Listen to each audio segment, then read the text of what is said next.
नमस्कार प्यारे साथियों, आप सभी दोस्तों का टेक्निकल मंच के इस ऑनलाइन प्लेटफॉर्म पर हार्दिक स्वागत है।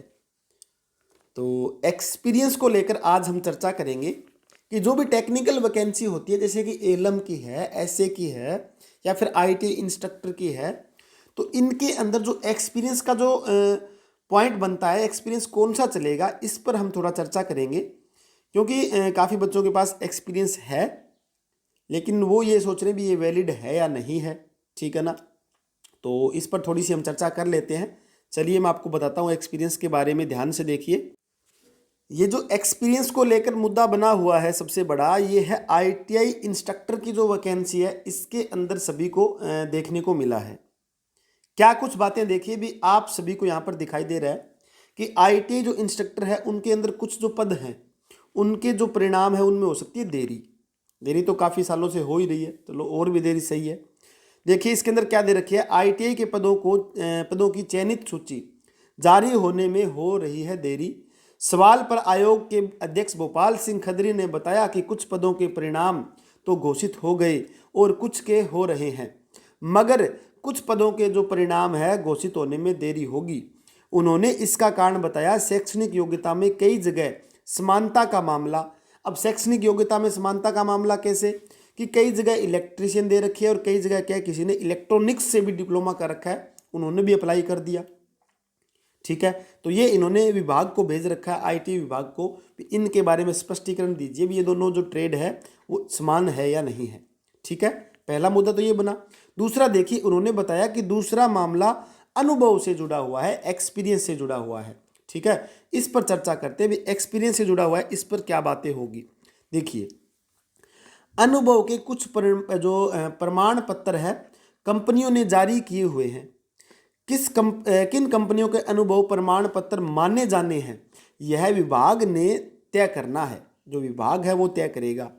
नियम यह है कि जो कंपनी अप्रेंटिसशिप एक्ट, ये मैंने काफ़ी बच्चों को बताया था, मुझे काफ़ी बच्चों ने कॉल भी की थी कि कौन सा एक्सपीरियंस मान्य होगा। ये बात मैंने आपको पहले बता दी थी कि आपका जो एक्सपीरियंस है वो 1961 अंडर जो एक्ट होता है, इसके अंडर एक्ट के अंदर जो अप्रेंटिसशिप के अंदर में आती है आपकी कंपनी, तो वहाँ से अगर आपका एक्सपीरियंस है, ठीक है ना, उसके प्रमाण पत्र मान्य होंगे, वो मान्य होंगे। मगर जिन कंपनियों ने प्रमाण पत्र जारी किए हैं वे अप्रेंटिसशिप एक्ट में आती है या नहीं, इसे विभाग तय नहीं कर पा रहा है। ठीक है ना, भी कोई जो कंपनी अलग है उसका अभी तक विभाग तय नहीं कर पा रहा है भी ये अप्रेंटिसशिप एक्ट के अंदर आ रही है नहीं आ रही। इसका समाधान ढूंढा जा रहा है। इससे जुड़ा यह मामला भी है कि अगर किसी कंपनी ने अनुभव प्रमाण पत्र जारी किया कर भी दिया और वह अप्रेंटिसशिप एक्ट में आती भी है, तो उस कर्मचारी का वेतन प्रमाण पत्र यानी कि जो सैलरी स्लिप है वो देखेंगे, बैंक की स्लिप देखेंगे, अन्य किसी को माना जाएगा। साथ में यहाँ पर क्या दे रखा है, साथ में दे रखा है प्रोविडेंट फंड भी जमा, यानी कि जो आपका पीएफ जमा होता है ना, पीएफ, ठीक है ना, वो जमा हुआ है या नहीं हुआ वो भी चेक करेंगे। तो एक्सपीरियंस ऐसे नहीं बनता, किसी ने कई बार फर्जी एक्सपीरियंस बना लेते हैं ना, वो फर्जी एक्सपीरियंस यहाँ पर देख लो, पूरी बातें दे रखी है एक्सपीरियंस के लिए कि आपका जो एक्सपीरियंस इसके अंदर है, इसके अंदर क्या है, आपके पास जो salary slip, bank slip, provident जो फंड है, पीएफ जो अकाउंट जो आपका है उसको भी चेक कर सकते हैं, उसकी भी आपको क्या है अकाउंट नंबर मांग सकते हैं। ठीक है, उसके बाद देखिए उन्होंने कहा कि इस तरह के मामलों में परिणाम जारी करने में देरी हो सकती है, आईटी के अन्य पदों के लिए परिणाम घोषित हो रहे हैं। ठीक है, तो ये जो मुद्दा था एक्सपीरियंस का, सबसे पहले मैंने आप सभी को बता दिया था। एक नंबर पॉइंट देखिए क्या पॉइंट है कि जो एलएम की वैकेंसी हुई इसके अंदर एक्सपीरियंस, आईटीआई इंस्ट्रक्टर की वैकेंसी हुई इसके अंदर एक्सपीरियंस कौन सा मान्य हुआ था, ठीक है ना, और कौन सा होगा।